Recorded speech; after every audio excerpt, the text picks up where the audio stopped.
Kumusta po kayo? Bago po ang lahat, first things first.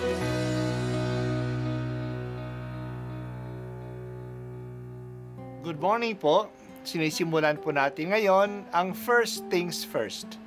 At dito po, tinatalakay natin sa unang bahagi ng umaga natin ay ang first readings na binabasa po sa banal na misa.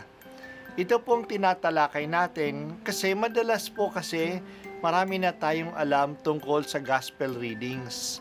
Pero konti po ang nagsasalita sa first readings. Pero ang first readings, bahagi din po yan ng Biblia, ng banal na kasulatan. Kaya susubaybayan po natin ang mga first readings. Basahin po natin at kuminsan kailangan ng basahin ng 2 o 3 beses bago maintindihan kasi hindi po tayo familiar sa mga istorya at sa mga kaisipan na tinatalakay dito. Ang pagbasa mula sa aklat ni Propeta Isaias. Ito ang sinasabi ng Panginoong Diyos na banal ng Israel. Mga taga-Jerusalem, hindi na kayo tatangis ng matagal. Kayo'y diringgin niya sa inyong pagdaing. Kung ipahintulot man ng Panginoon na kayo'y magkasakit o magdanas ng hirap, siya na inyong guro ay hindi magtatago sa inyo. Maririnig ninyo ang kanyang tinig at siya ang laging kalakbay ninyo upang ituro ang inyong daraanan. Bibigyan niya kayo ng masaganang ulan para sa inyong mga tanim upang kayo'y mag-ani ng sagana. Ang inyong mga kawan ay makasusumpong ng malawak na pastulan. Ang mga pang-araro ninyong mga baka at asno ay mananagana sa pinakainam na pagkain ng hayop. Mula sa mataas ninyong mga bundok at burol, dadaloy ang mga batis. Pagdating ng panahon ng kakilakilabot na pagpuksa at pagkawasak ng mga muog, magliliwanag ang buwan na animoy araw, at ang araw na may magliliwanag ng 7 ibayo, parang liwanag ng 7 araw na pinagsama-sama. Ito'y mangyayari sa araw na talian at pagalingin ng Panginoon ang sugat ng kanyang bayan. Ang salita ng Diyos. Salamat sa Diyos.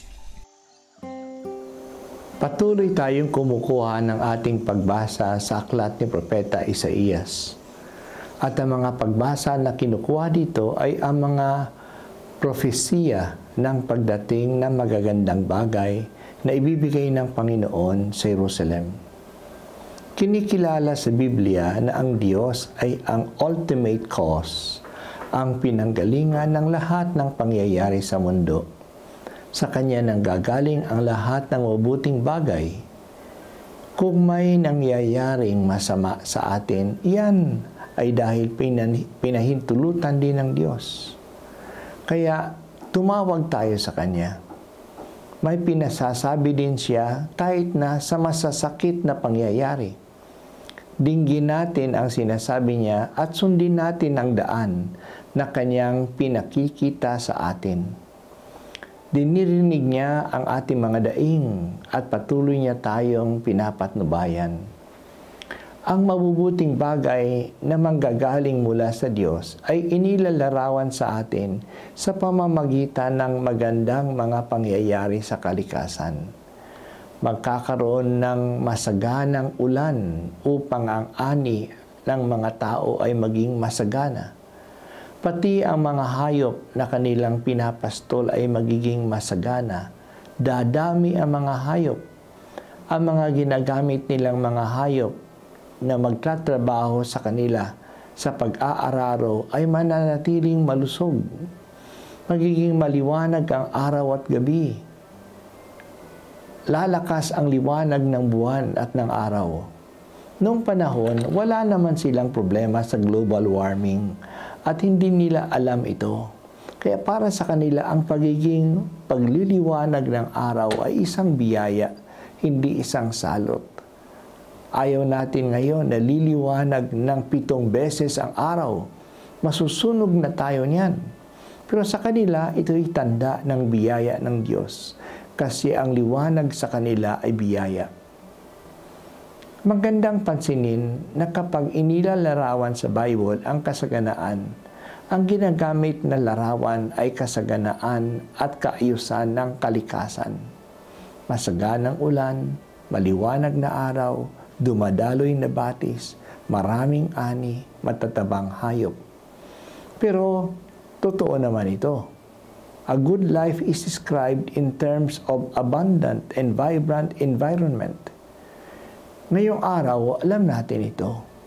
Hindi tayo makakaroon ng maayos at masaganang buhay kung ang environment natin ay sira. Hindi naman ang mga gadgets natin ang magbibigay ng kasiyahan sa buhay. Hindi naman ang matataas na building at ang mga sementong daan ang magbibigay ng kasaganaan sa atin. Kaya dapat talaga natin pangalagaan ang kalikasan. Dito nanggagaling ang buhay at ito ang sumusuporta sa buhay. Pangalagaan na huwag nating sirain ang kalikasan. Ang anumang tinatawag na development na nakakasira sa kalikasan ay hindi magdadala ng maayos at masaganang buhay.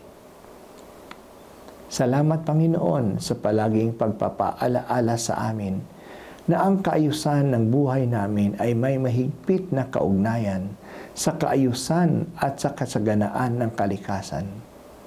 Salamat po sa biyaya ng kapaligiran. Ito po ang unang pagbasa at ako po ay si Bishop Broderick Pabilio dito sa First Things First.